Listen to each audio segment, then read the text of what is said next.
On March 3, 2025, a white Tacoma rolled into my bay on a flatbed, steam curling out from under the hood like the thing had given up on life.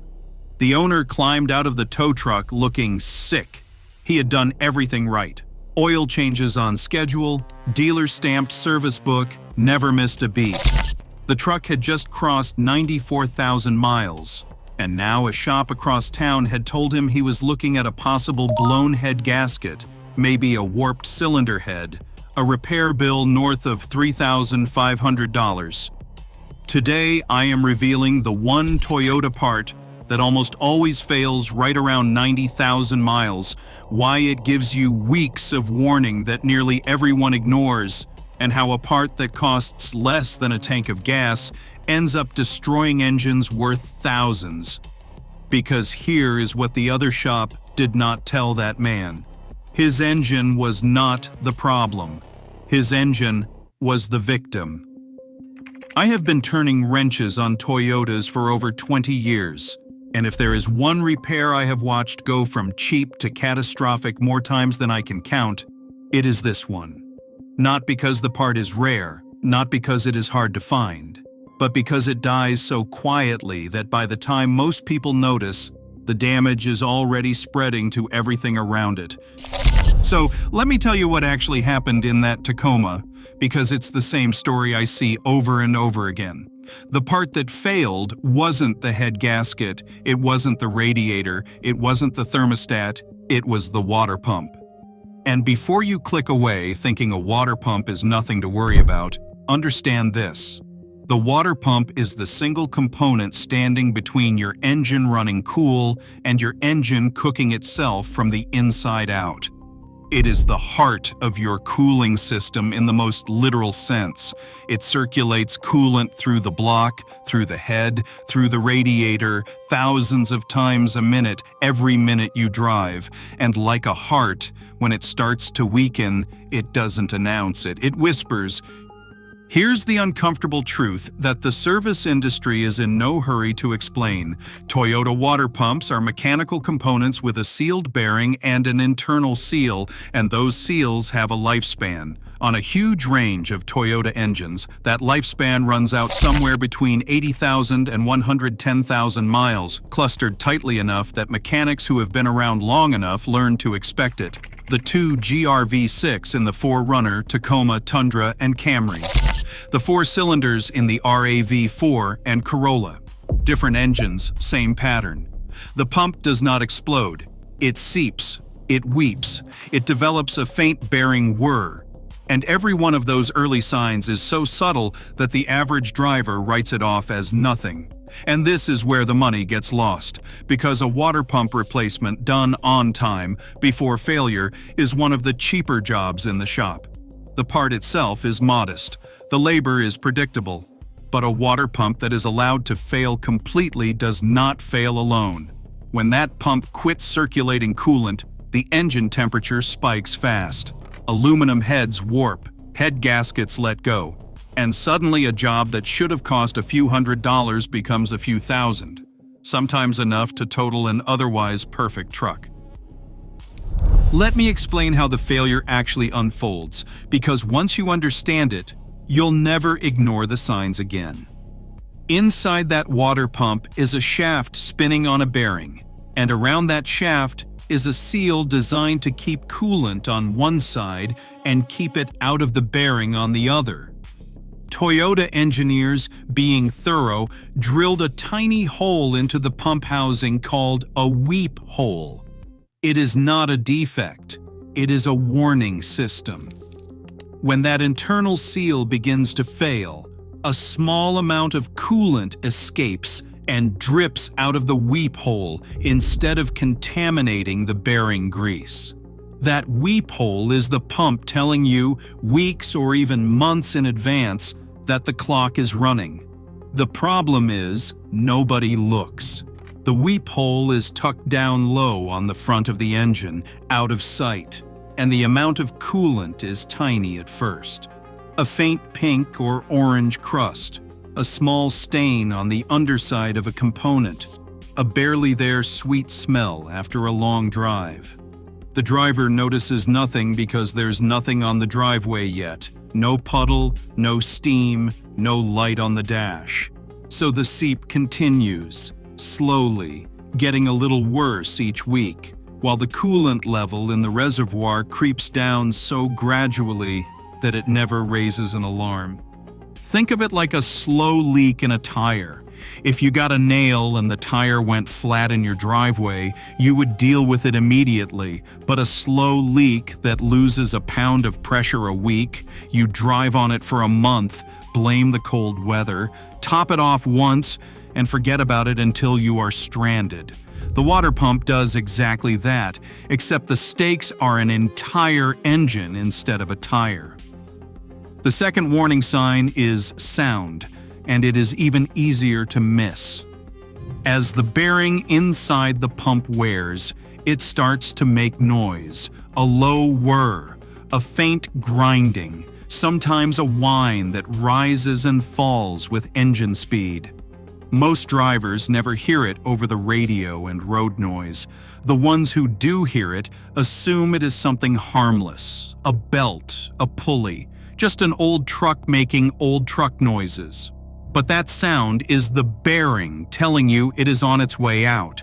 And once a bearing starts to go, it can let go completely with very little additional warning. Now here's the part that should make you a little angry, the same way it made that Tacoma owner angry when I explained it to him. This failure is predictable. We know the mileage window, we know the symptoms, we know the part, and yet most drivers are never told to even think about it until they're standing next to an overheated engine getting quoted for a head job. Why? Because there's a difference between how the repair industry makes money and what actually protects you. A proactive water pump replacement is a small, unglamorous, low-margin job. It doesn't generate a dramatic invoice. It doesn't come with the fear and urgency that loosens a wallet. Telling a customer with a perfectly running truck that they should spend a few $100s on a part that isn't broken yet is a hard sell, and a lot of shops simply don't bother. But a customer whose engine just overheated? That customer is scared, stranded, and ready to authorize whatever it takes. The incentives are backwards. The cheap fix happens before the failure, but the money is made after it. That's not a conspiracy. It's just how the system is built, and you're the one who pays for it unless you understand the game. I'm not telling you mechanics are villains. Plenty of good ones will flag a weeping pump the moment they spot it during an oil change. But you cannot count on it, and you shouldn't have to, because the signs are things you can learn to catch yourself. So here's what you actually do. If your Toyota is approaching that 80,000 to 110,000 mile window, you start paying attention. Check your coolant reservoir regularly, and if the level is slowly dropping with no visible puddle under the car, that is a red flag worth chasing down. Coolant does not just evaporate. If it is going somewhere, it is going somewhere, and a weeping water pump is one of the most common places. Next, get a flashlight and look at the front of the engine, down low, around the water pump area, and the timing cover. You are looking for dried coolant residue, a crusty pink, orange, or greenish stain, or a damp sheen where there should not be one. That residue is the fingerprint of a weep hole that has been doing its job. Pay attention to smell, too. Coolant has a distinct sweet odor, and if you catch a whiff of it after parking, especially with a faint hint of steam or hot syrup around the front of the engine, your pump may be seeping onto hot surfaces. And listen, with the hood up and the engine running, a worn pump bearing often gives itself away with a wah or grinding that changes pitch with the throttle. If you are not sure what you are hearing, a mechanic can confirm a failing pump in minutes by checking for play in the pulley and looking at that weep hole directly. Here is the distinction that matters most, the same one I keep coming back to in this shop. A seeping water pump caught early is a planned, affordable maintenance item. A water pump that fails completely is an emergency that can take your engine with it. The difference between those two outcomes is almost entirely about timing, about catching it in the window where it is still whispering instead of waiting until it screams. And let me be clear about something, because I do not want you walking away paranoid. Not every Toyota water pump fails at exactly 90,000 miles. Some go longer, a few go sooner. The 90,000 number is the center of the bell curve, not a guarantee. What I am telling you is that this is the window where the risk climbs sharply, and it is the window where a smart owner stops assuming everything is fine and starts actively checking. If your truck is at 60,000 miles, you have probably got time. If it is at 95,000 miles and you have never touched the pump, you are driving on borrowed time whether the truck feels fine or not. And it will feel fine. That is the entire trap. It feels fine right up until it does not. There is one more piece of this that saves serious money, and it is about timing in a different sense. On many Toyota engines, getting to the water pump means removing the same components you would remove for other scheduled work. Drive belts, sometimes the timing cover area, and related cooling parts. That means if you are already in there for other maintenance, replacing the water pump at the same time costs you almost nothing in additional labor. A good mechanic will tell you this.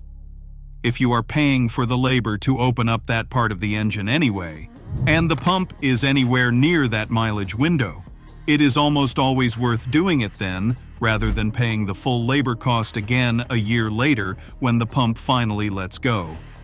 The thermostat falls into the same category. It is cheap, it lives right there, and replacing it alongside the pump while everything is already apart is just smart.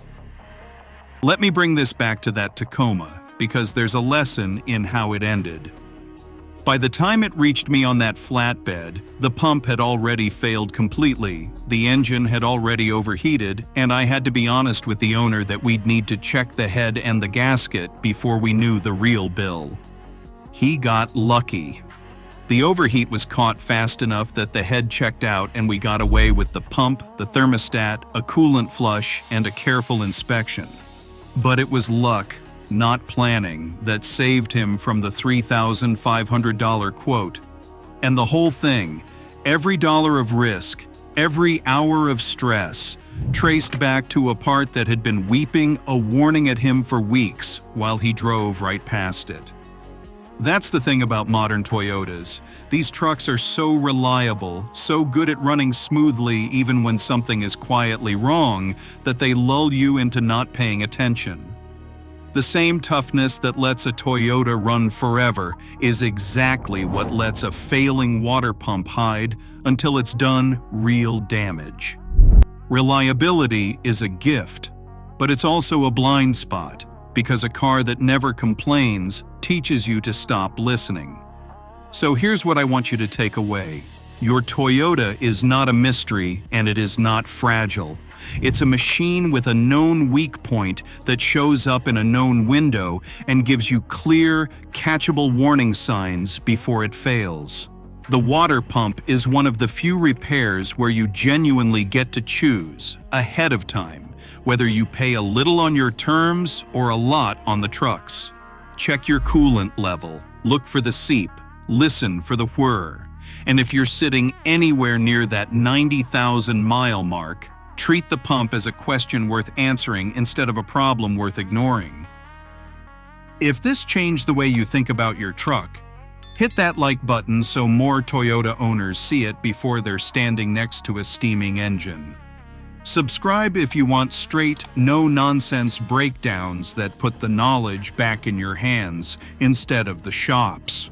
And if you've ever caught a failing water pump early or had one take out your engine because nobody warned you, drop your story in the comments. Because the most expensive part on your Toyota isn't the one that breaks, it's the one you were never told to watch.